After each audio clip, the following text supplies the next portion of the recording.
See that little clapper? Yep. That means that we're legit. Logan Breer, Yes.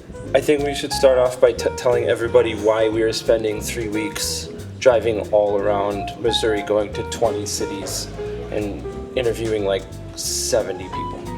Okay. So, take it away. Oh, okay. What are we doing, Logan Breer?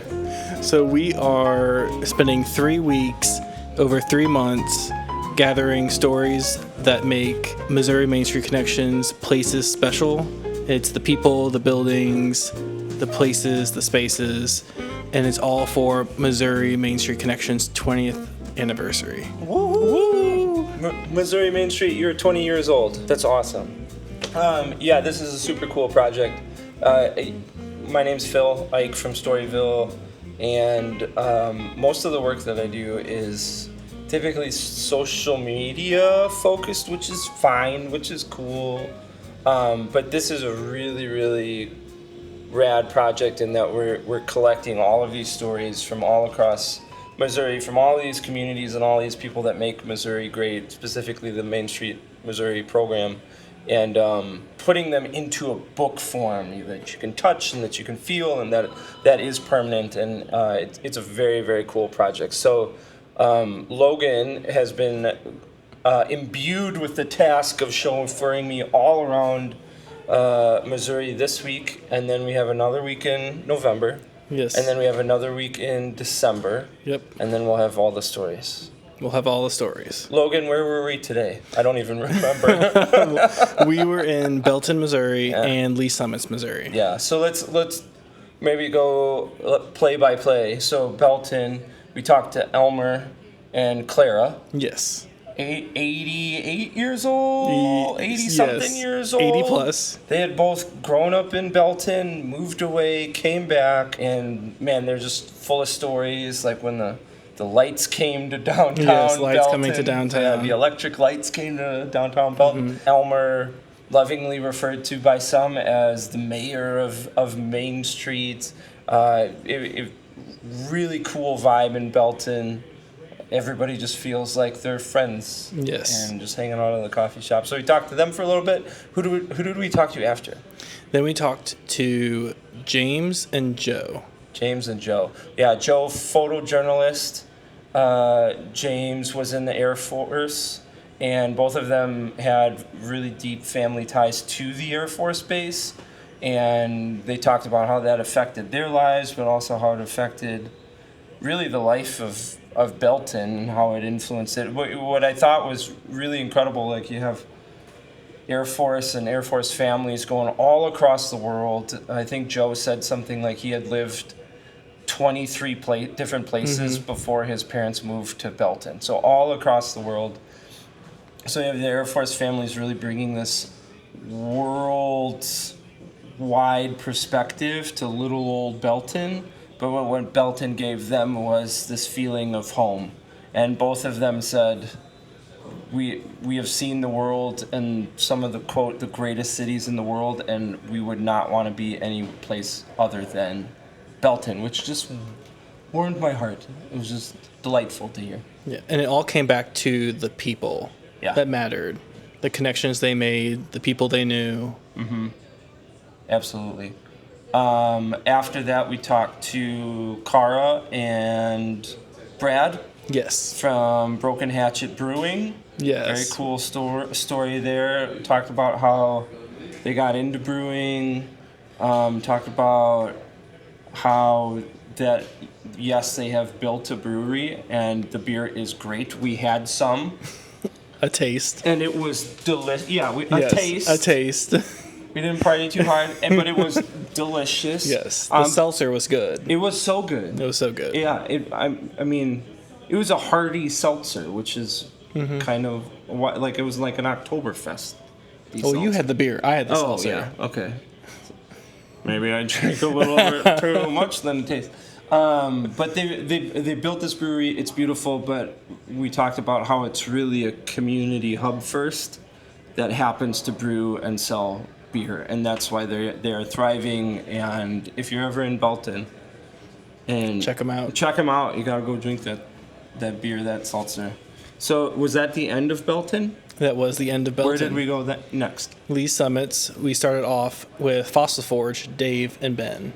I love what I do, but if they were like, Phil, come work for us, I would be very strongly tempted to abandon everything in my life and go work for them. They make gorgeous neon signs, take great pride in their work. They took Lee's Summit from 2018, where neon signs Didn't exist. Didn't exist. It didn't exist because it was illegal to have neon signs outside in 2018. They had 0 neon signs to upward, like close to 80 in 2025, and they have made all of those. We just got done walking around at night to take photos of some of those neon signs, and they are everywhere, and it is awesome. It is awesome. Just walking down the street, seeing all the different neon signs, ones with cinnamon rolls, ones with bees, iconography of the businesses that they represent. So many different styles. You had So simple many different ones. styles. You had really elaborate ones. They do amazing work. It's awesome. Fossil Forge. So you're gonna need to be sure to check that story out. Where did we go after Fossil Forge? After that, we went over to the downtown Lee Summit's office and met with Brad And Carol. and Carol. Property owners started buying properties in 1990 to fix them up, renovate them, because they cared about the community. And what's really incredible about what they did is they ended up with something like 8 or 9 properties, and they wanted to sell them. And they had some offers from single developers wanting to purchase all of their properties at once. But they were very intentional, saying, well, if you do that, the prices of lease for all of these business owners that we have built relationships with over the last decades is going to triple or quadruple, and it's going to hurt them or put them out of business. And so they actually, I believe for most of them, if not all of them. I think they said 7 of the 8 businesses, buildings that they have. So almost all of them, they turned around and sold those buildings to the businesses that are currently leasing it. So creating this really great feedback loop where now these businesses are generating more wealth, they're paying themselves, or they could rent out additional space, and they become really kind of the masters of their fate. And just absolutely delightful people. They were. After them, who did we talk to? We went and met Mike at the Amtrak station. Amtrak Mike. I love all the stories. I especially loved Amtrak Mike. You got to read Amtrak Mike's story.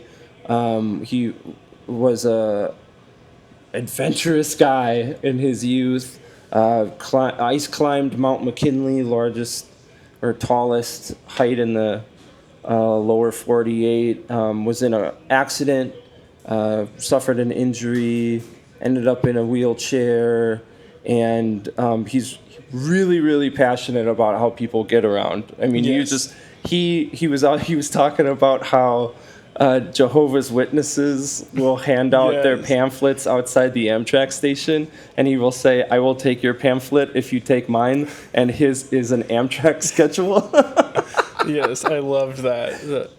I think he said, "I'll take your literature if you take my literature." He's very passionate. You got an Amtrak station in Lee's Summit, and we got to take advantage of it. We got to promote it, and he is exactly the right dude for the job.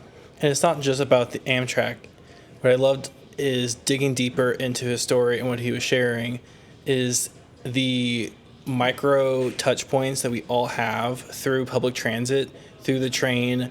So many stories of bumping into news anchors, bumping into who knows who while being on a shared mode of transportation like a train that you don't get by just getting in your car and driving somewhere. There's even, and I'm not going to tell you the entire story, there's even a book club that was formed for people who like to read, and they read while riding the train. So you're going to need to check that story out to find out more. Who did we talk to after Amtrak? Mike. Then after Mike, we went and met with Donnie Rogers. Donnie Rogers. Love you, Donnie Rogers. I feel like I made a friend. Talking about Green Street Market. Yes, Green Street Market. This one of the most gorgeous new public parks that I have seen. Yeah, you turn the corner around City Hall, and you're just met with where a street used to be, a beautiful sculpture. I have never had so strong of an emotional reaction to a piece of public art. When I turned the corner, my mouth dropped, and I said, that's how awesome it is. It was crazy. And the farmer's market, the play space for kids, it just ties the community together. Yep. Awesome. So that was today. What are we looking at tomorrow? We are headed to Warrensburg and then Clinton, Missouri. Cool. Awesome. You looking forward to tomorrow? Yes. What time did we wake up this morning? I don't know about you. I woke up at 6:15. Yeah, I think I woke up around then, around 6. What time is it right now? It is 9:12. 9:12. Okay. So we're looking at like 15-hour days. Yep. I mean, like tomorrow's going to be the same. Yes. The day after that's going to be the same. Spoiler, they're all the same The days. day after that's going to be the same. The timing is about the same. But you know what? You're worth it, yes. Missouri. Missouri is worth it. You and your stories are worth it. Yeah, so I'm looking forward to tomorrow. And we will come back again tomorrow with a little recap of who we talked to and what you should look forward to. How's that sound, Logan? That sounds amazing. Awesome. Okay, time to get some sleep because I'm tired.